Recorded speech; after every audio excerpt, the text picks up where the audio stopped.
All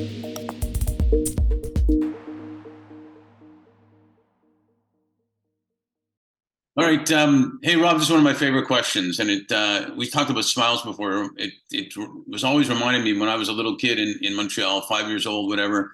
My grandfather and my grandmother was from Kiev, and he would take me for walks on the park. And one time I called him Zeta. I said, Zeta, how do you know all these people that he's talking to? And he said, I didn't know any of them. I smiled at one. He smiled back at me. And then the guy started talking to me. So I talked to him.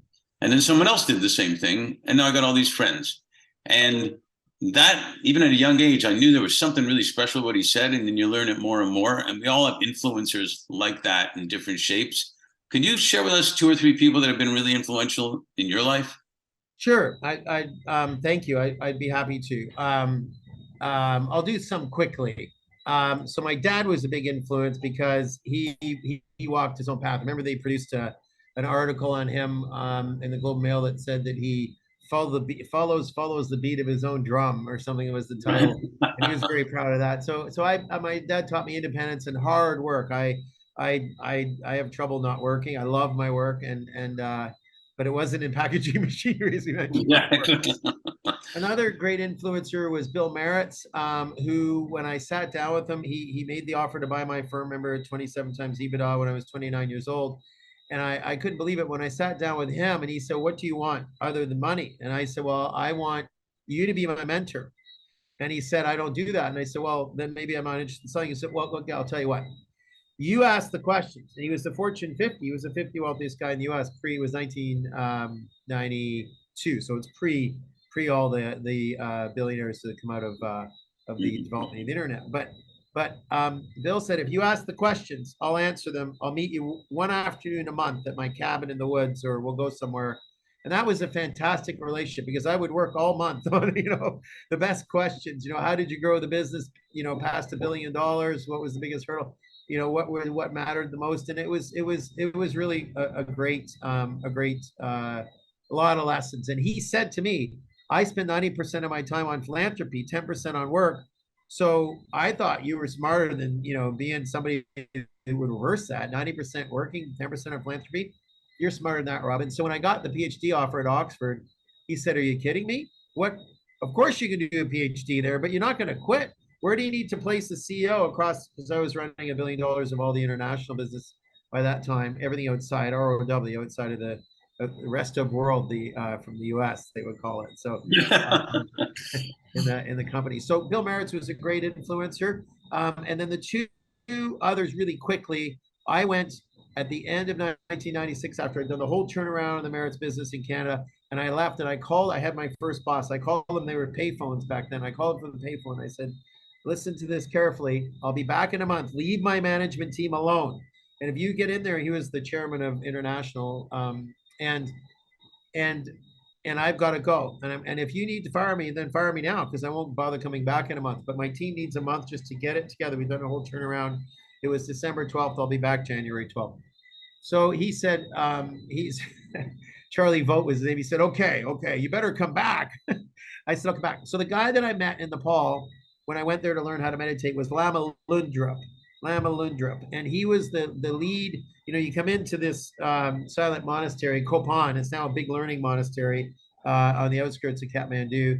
And you get into the dinner, everything you have to ask a question. They won't answer it unless you ask it really poignantly. And so you have to ask everything. It's a learning, obviously, to ask to get to where's the food, how much do you pay? And they would make everything into a joke so that you would learn to be really inquire. And so when I got to the dining room, there's all these young Americans at the one end of the dining room and all these cloaked Tibetan monks at the far end. And they said, well, takes years to get up there. You have to earn your way each table and get recommended from the table. You can't just go sit there. You have to sit at the junior table and get recommended for each table as you move up in the dining room. So I don't have time for that. Will you guys recommend me the next table right now, please? Because I don't have time for that. And they said, well, yes, actually, when somebody asks, you're supposed to, I learned that pretty quick. I went to the next table and said, do you mind if I sit with you? He said, well, no, not at all. I said, well, I do actually. Would you mind recommending me to the next table? And he said, well, why do you ask? And I said, well, I just did. And because I learned that from the first table. He said, okay.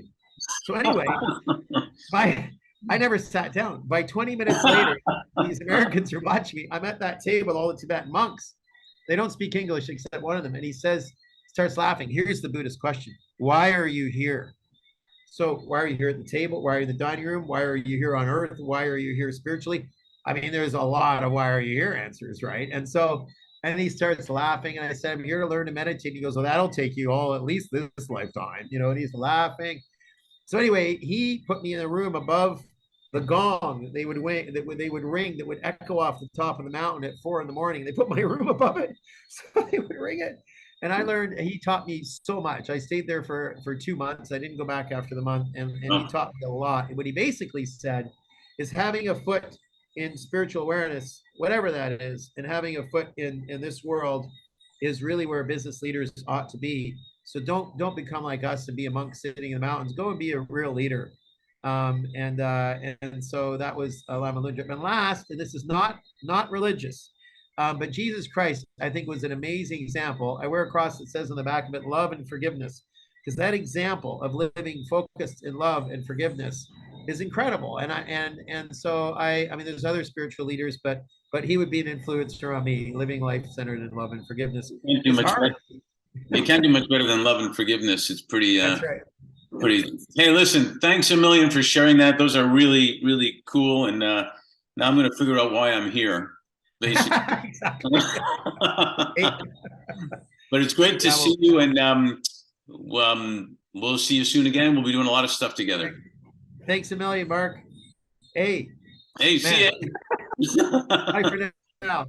Take Bye-bye. care, Mark. We'll see you soon.